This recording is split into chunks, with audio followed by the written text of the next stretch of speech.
Ferry Irawan melalui kuasa hukumnya katanya sudah mendaftarkan permohonan cerai talak di Pengadilan Agama Jakarta Selatan. Mendahului dari gugatan cerai yang akan dilakukan oleh Vena Melinda, begitu Pak? Publik berpikiran dia akan maju, ternyata justru malah Ferry yang maju.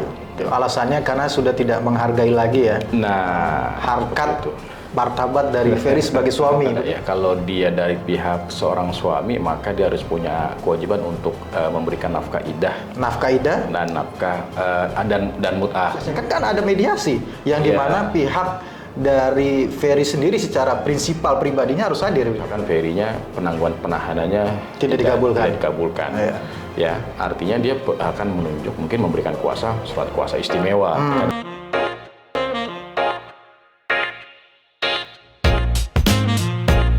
Assalamualaikum warahmatullahi wabarakatuh. Kembali lagi di YouTube channel Halo Pengacara. Apa kabarnya sahabat Halo Pengacara? Semoga baik-baik saja ya. Dan pada kesempatan kali ini kembali Halo Pengacara akan memberikan ulasan dan juga informasi terkait dengan isu-isu yang sedang viral di masyarakat. Nah, pada kesempatan kali ini saya bersama Bang Nasrullah Nasution akan kembali memberikan update perkembangan terkait dengan dugaan perkara KDRT yang dialami oleh Vena Melinda yang diduga dilakukan oleh Ferry Irawan. Tapi yang kali ini adalah terkait dengan gugatan perceraian, begitu ya Bang ya. Tapi sebelum kita lanjut menyaksikan video ini, jangan lupa subscribe dulu video atau YouTube channel dari Halo Pengacara. Jangan lupa juga tinggalkan like dan juga komen dalam video ini ya. Bang Nasrul, Ferry Irawan melalui kuasa hukumnya katanya sudah mendaftarkan permohonan cerai talak di Pengadilan Agama Jakarta Selatan, gitu ya, pada kemarin gitu ya. Nah, ini yang menariknya adalah mendahului dari gugatan cerai yang akan dilakukan oleh Vena Melinda, begitu Pak. Apa sih Bang sebenarnya perbedaan antara gugatan atau permohonan yang diajukan oleh Ferry Irawan dengan gugatan yang akan diajukan oleh Vena Melinda, begitu Bang? Iya, secara istilah kalau dari pihak istri yang mengajukan lebih dulu itu disebut dengan gugatan, gugat cerai namanya gitu ya. Kalau dari pihak suami yang mengajukan lebih duluan itu disebut dengan permohonan ikrar talak. Ada perbedaannya berarti ya? Dari segi nama aja sudah berubah, sudah berbeda ya? Berbeda. Ya, artinya ini juga pasti isi hukumnya juga pasti berbeda dong? Iya, pastinya beda. Apa perbedaan yang paling mendasar Bang antara dia yang mengajukan gugatan adalah istri atau yang mengajukan permohonan adalah suami? Secara prinsip sebenarnya kalau dalam prosesnya hampir sama ya. Prosesnya maksud tahapannya. Ada mediasi, ada pembacaan gugatan, terus jawaban, replik, duplik, bukti surat, saksi, kesimpulan, putusan. Sama kalau secara prosedur hukumnya ya? Prosedur hukum sama. Yang jadi membuat berbeda adalah ketika yang mengajukan gugatan itu pihak istri, ketika sudah inkrah, maka tidak perlu lagi dipanggil untuk membuat ikrar. Artinya selesai hakim membacakan putusan, kemudian tidak ada upaya hukum, inkrah, maka selesai. Putus sudah perkawinannya. Tapi kalau dari pihak suami mengajukan, namanya juga permohonan ikrar talak, ya kan?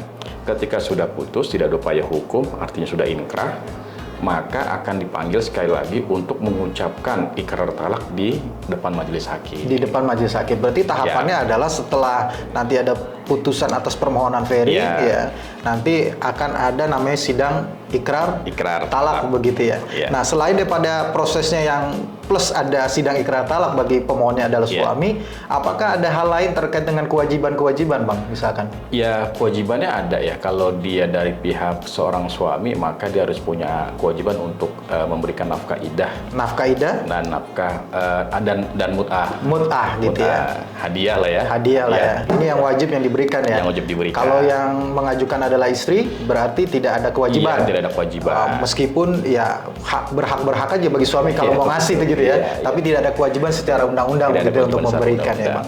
Dan yang menarik lagi nih Bang, ini kan diajukannya oleh Ferry Irawan nih jadinya ya. Sedangkan dalam posisi Ferry Irawan saat ini ditahan nih Bang. Walaupun katanya juga ada informasi Ferry Irawan melalui kuasa hukumnya mengajukan penangguhan penahanan begitu ya. Nah, ketika gugatan ini diajukan, kita lihat sih dari nomor perkara yang ditunjukkan oleh kuasa hukumnya sepertinya itu masih tahap pengajuan ya, di e-court ya, belum mendapatkan nomor pendaftaran gitu ya di di pengadilan agamanya. Nah, nanti bagaimana mekanisme Bang untuk prosesnya, kan ada mediasi yang dimana pihak dari Ferry sendiri secara prinsipal pribadinya harus hadir gitu. Betul, ya ini yang cukup menarik sebenarnya ya. Publik awalnya berpikiran sebagaimana pernyataan Vena Melinda dikatakan dia akan mengajukan gugatan cerai. Setiap ada pertanyaan pasti dia akan sampaikan itu. Setiap ada pertanyaan akan sampaikan itu. Atau setiap ada kesempatan pasti akan sampaikan itu. Artinya apa? Publik berpikiran dia akan maju. Ternyata justru malah Ferry yang maju, ya kan? Ferry maju, terus nanti setelah bagaimana yang saya sampaikan di awal tadi, ada kewajiban untuk melakukan mediasi. Ya, mediasi itu kan tentunya para pihak yang langsung hadir, ya, langsung hadir. Ya, artinya langsung hadir untuk dimediasi, diberikan nasihat oleh mediator. Nah, apakah akan lanjut atau justru akan selesai dengan perdamaian, ya, atau bersepakat untuk berpisah dengan konsekuensi-konsekuensi yang disepakati, gitu ya. Nah, kalau pihak Ferry, misalkan Ferry-nya penahanan-penahanannya tidak dikabulkan. Ya, artinya dia akan menunjuk, mungkin memberikan surat kuasa istimewa, kan gitu ya. Surat kuasa istimewa tuh seperti apa, Bang? Ya, surat kuasa istimewa itu pengalaman kita lewat akte notaris. Biasanya dimintanya lewat akte notaris gitu ya. Atau memang surat kuasa itu dibuat di hadapan pejabat panitera setempat gitu ya, panitera pengadilan agama begitu ya. Pengalaman kita sih dengan surat kuasa biasa dengan tulisan istimewa, memang perlakuannya beda-beda tuh. Kalau di pengadilan agama tertentu mereka nggak mau, maunya harus akte notaris gitu. Tapi ada juga yang mau sih sebenarnya. Saya pernah pakai tulisan bukan khusus istimewa. Istimewa ya. Ini istimewa, ini tulisan istimewa.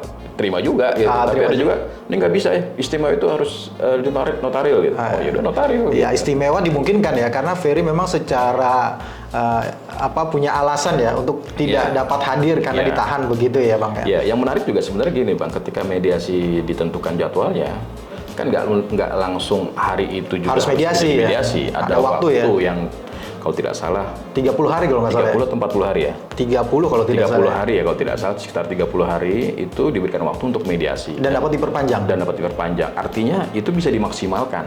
Bisa dimaksimalkan. Artinya dari pihak Ferry bilang ya mungkin saat ini belum bisa datang. Nanti mungkin ya proses pengajuan penangguhan penahanan sedang diproses misalkan gitu.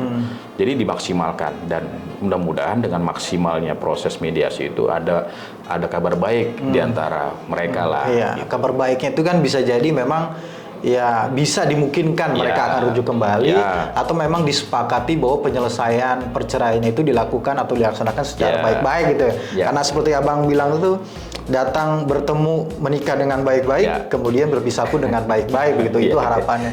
Kalau alasan sendiri dari Ferry Irawan itu mengajukan permohonan cerai talak ini apa, Bang? Kalau berita dari media sih ya kita kan belum baca permohonannya ya. Kita baca media artinya ya dia mengumbar istrinya lah ya, mengumbar hubungan area privat gitu lah ya, hal-hal yang sebenarnya kan kalau dalam pernikahan itu di mana suami adalah pakaian untuk istri, istri adalah pakaian untuk suami, saling menutupi harusnya gitu ya. Tapi menurut versinya yang saya dapat justru malah diumbar ke publik dan menjadi bahan pembicaraan publik. Itu alasannya karena sudah tidak menghargai lagi ya. Nah, harkat martabat dari Ferry sebagai suami. Begitu kalau alasan yang disampaikan oleh kuasa hukumnya begitu ya, Bang. Nah, ini kan sudah didaftarkan, Bang. Sudah. Kira-kira berapa lama, Bang, untuk sidang pertama nanti? Kalau sama-sama wilayahnya selatan di selatan, kemungkinan 2 minggu ya. 2 minggu ya, hitungan minggu lah ya. Hitungan minggu. Karena sejak didaftarkan, nggak lama itu biasanya hitungan hari sudah ditentukan jadwal sidang. Ya, kecuali kuasa hukumnya memiliki domisili di tempat kuasa hukumnya mungkin alamatnya bukan di selatan, entah di Jakarta Pusat gitu ya. Iya, berarti ada delegasi ya. Ada delegasi, mungkin itu bisa 1 bulan. Iya. Baik, mungkin itu yang bisa kita update kepada sahabat Halo Pengacara ya, Bang ya.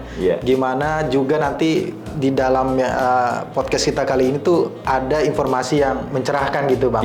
Jadi kita sekali lagi dalam rangka untuk melakukan edukasi, memberikan pencerahan hukum kepada sahabat Halo Pengacara terkait memang kita mengambil contoh adalah kasus-kasus yang sedang viral di masyarakat begitu ya.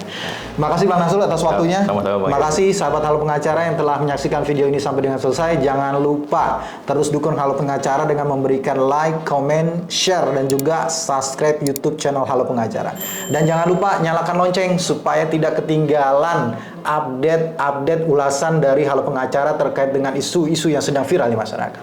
Sekali lagi terima kasih. Salam Halo Pengacara. Assalamualaikum warahmatullahi wabarakatuh. Waalaikumsalam warahmatullahi wabarakatuh.